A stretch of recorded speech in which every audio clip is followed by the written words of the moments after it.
Jesucristo entregó un cuerpo de doctrinas, el depósito de la fe. También prometió que iba a dar la asistencia del Espíritu Santo para enseñar este cuerpo de doctrina a todas las naciones.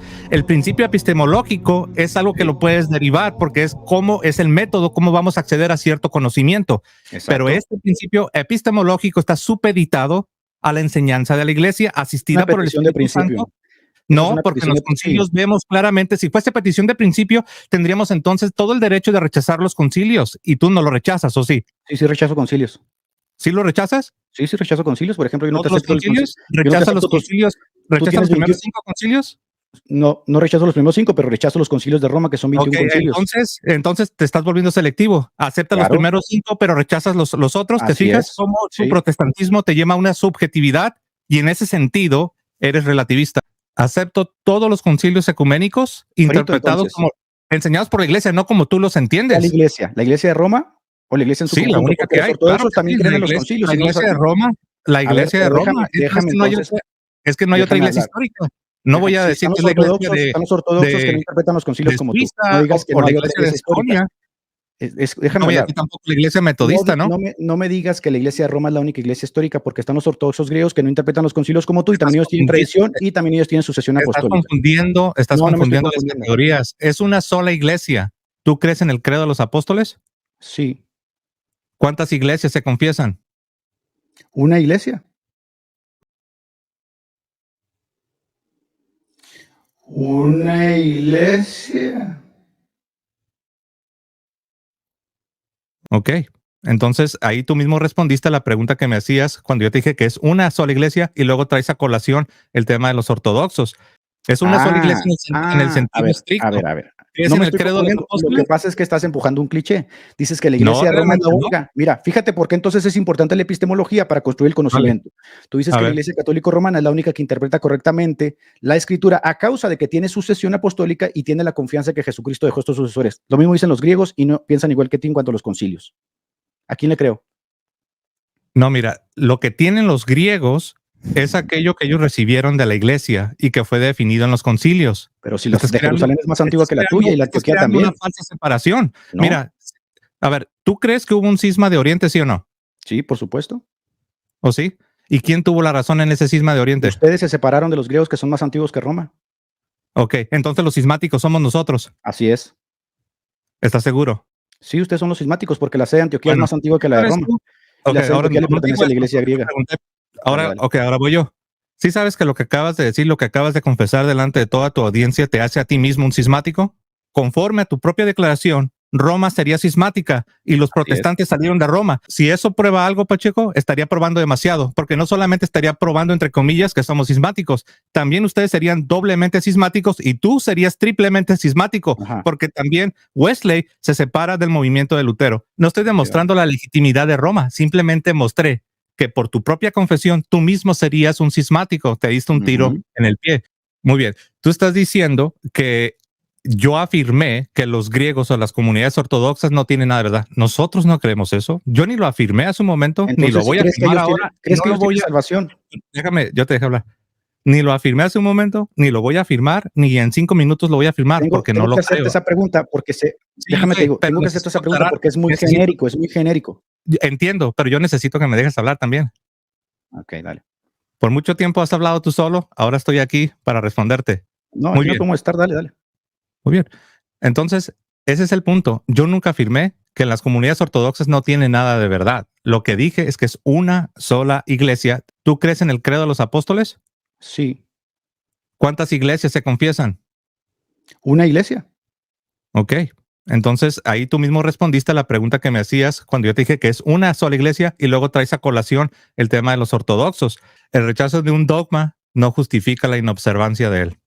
Entonces, tú puedes decir que rechazas el dogma del Papa o lo que tú quieras, pero eso no cambia la realidad. Tienes derecho a opinar.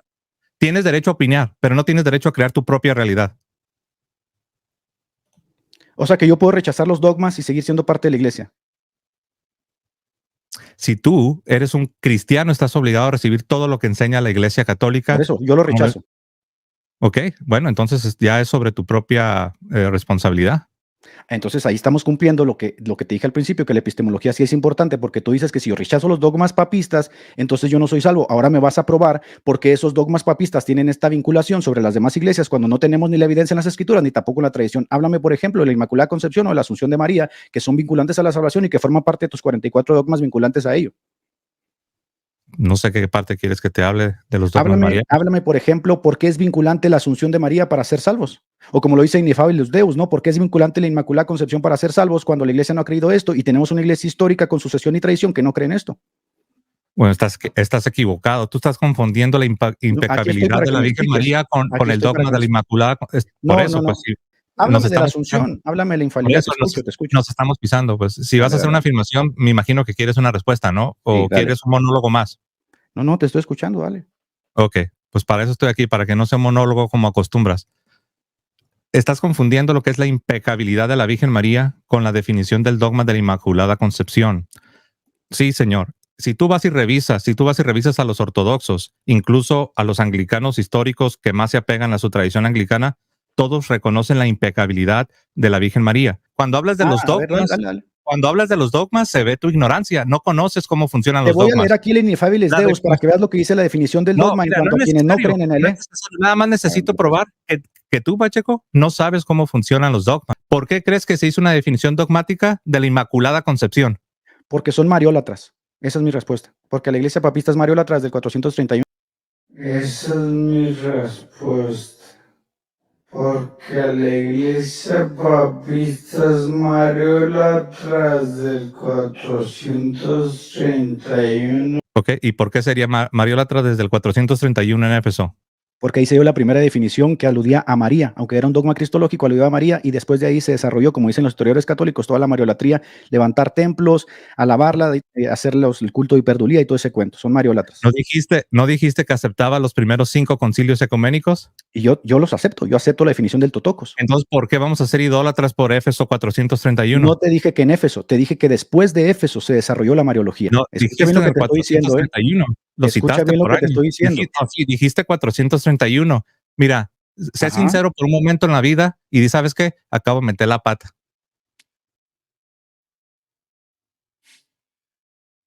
¿Por qué crees que se hizo una definición dogmática de la Inmaculada Concepción? Porque son mariólatras. Esa es mi respuesta. Porque la iglesia papista es mariólatra desde el 431 después del concilio de Éfeso. Ok, ¿y por qué sería mariólatra desde el 431 en Éfeso? Porque ahí se dio la primera definición que aludía a María, aunque era un dogma cristológico, aludía a María, y después de ahí se desarrolló, como dicen los historiadores católicos, toda la mariolatría, levantar templos, alabarla, hacerle el culto de hiperdulía y todo ese cuento. Son mariólatras. ¿No dijiste que aceptaba los primeros 5 concilios ecuménicos? Y yo los acepto. ¿No dijiste que aceptaba los primeros 5 concilios ecuménicos? Y yo los acepto. Y yo los acepto. Entonces, ¿por qué vamos a ser idólatras por Éfeso 431? No te dije que en Éfeso, te dije que después de Éfeso se desarrolló la mariología. No, dijiste lo que te estoy diciendo. Lo citaste por ahí. Dijiste 431. Mira, sé sincero por un momento. Acá me parece que se pisó. Acabo de meter la pata. Me parece que ahí se pisó, pero me parece que se pisó. Tendría que retrocederlo, pero voy a hacer macana. No lo voy a retroceder, pero me parece que sí se pisó, Pacheco. ¿Sabes qué? Acabo de meter la pata. Ahí está. A ver, explícame por qué. Explícame, no hables al aire, explícame por qué. Te estoy hablando a ti, por eso me metí, para hablarte de frente. Ándale pues, explícame por qué. Okay, Pacheco, ponte a pensar, Pacheco. Esta sonrisa que hizo José es porque lo enganchó. Vamos a darle una a José. Acá lo enganchó. Se pisó, Pacheco, con la fecha.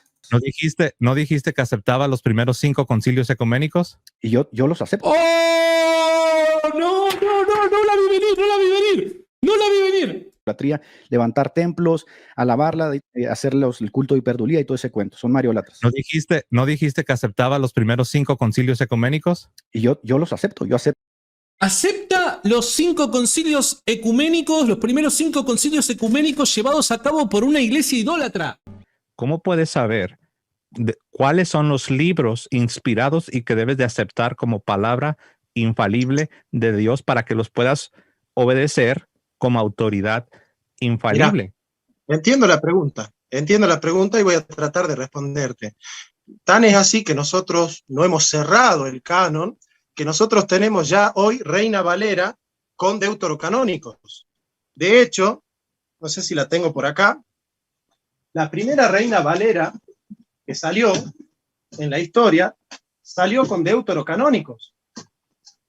Y hoy la NBI, la NTV y muchas otras Biblias tienen deuterocanónicos, ¿sí? Esta es la Biblia del oso. Nosotros no hemos cerrado el canon, José. De hecho, por eso nosotros podemos incorporar, pero con un canon de 77 o de 64, nosotros tenemos firme la misma fe. Me gustaría, al menos para mí, Johnny, si me podés aclarar un punto que quizás medio como que me quedé perdido. Es decir, nosotros no hemos cerrado el canon. ¿Quiénes son nosotros? O sea, ¿quiénes son esas personas, grupo de personas o demás que estaría encargado y tendría la autoridad de cerrar el canon? Bueno, es muy difícil, ¿no? Porque no hay una sustancia así, no hay un magisterio así monolítico en el mundo protestante, ¿no? Pero digo, en general, nosotros los protestantes, no hablo solo de los reformados, no hemos cerrado el canon porque tenemos la libertad de incorporar, en este caso hay muchos que están incorporando los deuterocanónicos, digamos, es todo un objeto a que nosotros sigamos buscando, a que sigamos aferrándonos al Espíritu Santo, porque Dios no bajó Dios y nos dijo, miren muchachos, son 20, o son 90, o son 114. Entonces, de alguna manera, eso nos mueve a nosotros a seguir buscando, a seguir investigando, a seguir escudriñando, que es el mandato de Jesucristo, ¿no? Escudriñar las Escrituras. Ok. Pues estoy sorprendido, Jonathan, tengo que ser sincero. Estoy sorprendido de que hayas hecho esa afirmación de que el canon aún sigue abierto, especialmente cuando los credos reformados, los credos protestantes reformados y los símbolos luteranos, de manera clara y sin lugar a duda, ellos hablan de un canon cerrado e incluso dan listas oficiales, las cuales son dogmáticas. Hace un momento tú hablabas de la teología dogmática. No solo en la Iglesia Católica existe la teología dogmática, tú lo sabes bien, también en las confesiones protestantes, pero en lo que es la teología dogmática, Jonathan, ellos tienen las listas oficiales del canon, es decir, de la colección de libros inspirados que se aceptan como palabra de Dios, y no hablan de un canon abierto, hablan de un canon cerrado. ¿Quién es esa autoridad que se debe encargar? Tú dijiste, bueno, que es muy difícil, no se puede porque... A ver, José, me parece curioso que sea yo el único que esté obligado a responder. Tú preguntabas que por qué recae sobre ti el ofrecer una respuesta a mi pregunta. Bueno, pues por eso estás aquí, porque tú estás aquí para presentar y defender una postura. La postura es aquella de sola escritura. Entonces yo te preguntaba si las doctrinas infalibles que los cristianos deben aceptar vienen única y exclusivamente de la Sagrada Escritura, repito, infalibles. Yo te preguntaba, entonces, ¿tú cómo puedes determinar de dónde a dónde llega la Biblia? Ahora, me acabas de sorprender, y lo repito una vez más, me acabas de sorprender porque dices que el canon aún está abierto, contradiciendo lo que dicen las confesiones reformadas protestantes. Ahora, aún más sorprendido me quedo cuando has afirmado que tú no estás obligado a someterte a estas confesiones, lo cual prueba mi punto con el que yo inicié este diálogo cuando yo hablaba de que la escritura sola, la sola escritura, solamente la Biblia, no es lo único que Cristo nos ha dejado. Cristo nos dejó maestros, Cristo nos dejó a los apóstoles y después a sus sucesores, que son los obispos. Ellos son los maestros, es el magisterio, magistros, y ellos son los que nos entregan la enseñanza para ser recibida. Y esta enseñanza, la cual es oficial, es autoritaria, es autoritativa, sí que es infalible. Yo no tengo libertad para rechazarla. Yo no tengo la libertad para yo creer lo que yo quiero creer. Yo tengo la libertad para una de dos. O recibo la enseñanza o no la recibo. Ahora, tú dices, refiriéndote a los credos protestantes, a las confesiones reformadas, que tú pues no estás sometido. Y tienes razón, pero ese es el punto que yo estaba haciendo, que cuando se opera bajo este principio de la sola escritura, de que solo la Biblia, nadie está obligado de manera infalible a recibir la enseñanza de nadie, porque no existe ese magisterio infalible en el mundo protestante. Esa es la razón por la que tú tienes que responder. Ahora, hace un momento tú decías, dabas unas citas de algunos padres sin ofrecer contexto. Citaste por ahí a San Ireneo de León, a San Basilio, que no lo dijiste, pero fue un papa, y hiciste varias citas. Tú dices, ¿qué les dirías? ¿Qué les dirías cuando ellos estaban hablando de la suficiencia material de la Sagrada Escritura, de la Biblia? La cual, número uno, ¿qué les diría? Yo les diría amén, junto con toda la Iglesia Católica, porque la Iglesia Católica cree en la suficiencia material de la Sagrada Escritura. Ahora, ¿qué le diría a San Ireneo? Le diría simple y sencillamente, no tanto a San Ireneo, más bien te lo diría a ti. Yo te diría que el mismo San Ireneo que acabas de citar, donde él habla de la suficiencia material de la Biblia, de la Sagrada Escritura, es el mismo San Ireneo de León, que hay que decirlo, fue un obispo ordenado para ofrecer la Santa Misa.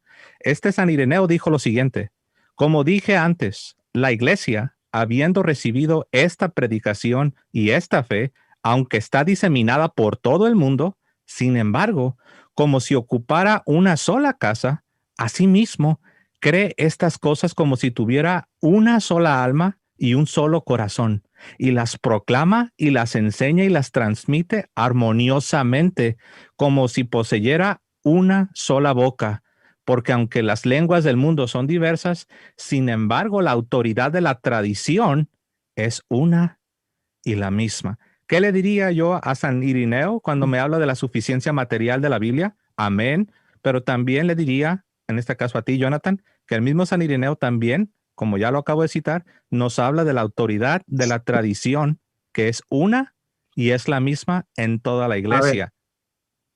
Lo que yo dije es que me sorprendía que tú tuvieras esa postura o esa creencia, porque todos los reformados protestantes con los que yo he tenido oportunidad de interactuar, que son bastantes, pues yo mismo fui un protestante reformado, ellos nunca me hablaron de un canon abierto, nunca me dijeron que el canon estaba abierto.